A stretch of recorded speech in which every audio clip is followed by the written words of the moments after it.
Thank you. Excellency, do you want to say anything just speak to us on the judgment just delivered by the Supreme Court? And how it affects the PDP?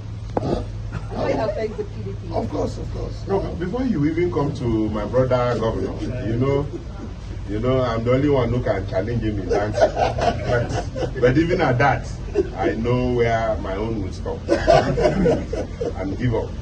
Let me also acknowledge the judiciary today. The judiciary has shown once again that it is the last hope of the people. From the tribunal, like my followers and my supporters will say, the election was 1-0, the tribunal 2-0, the appeal court 3-0, and now finally the Supreme Court 4-0. And my lawyer, Oyetibo, said at the tribunal they beheaded some of the witnesses, and some of the witnesses fainted who are coming to tell lies.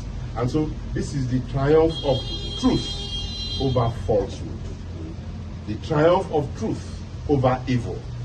And there is hope for democracy in Nigeria. That is what the Supreme Court has given.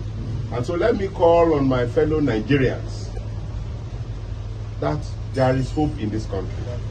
And the president calls it renewed hope. So let us believe it, that there is hope. No matter the hardship, if the Supreme Court will stand for the truth from the beginning to the end, I believe that there is hope.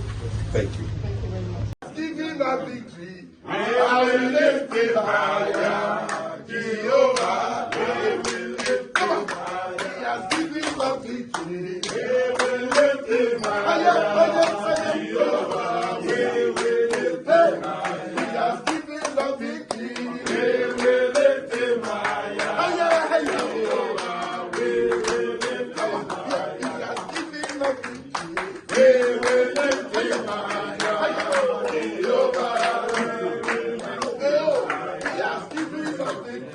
We will lift him higher. We will lift him higher. Yeah, let's wait for others to come and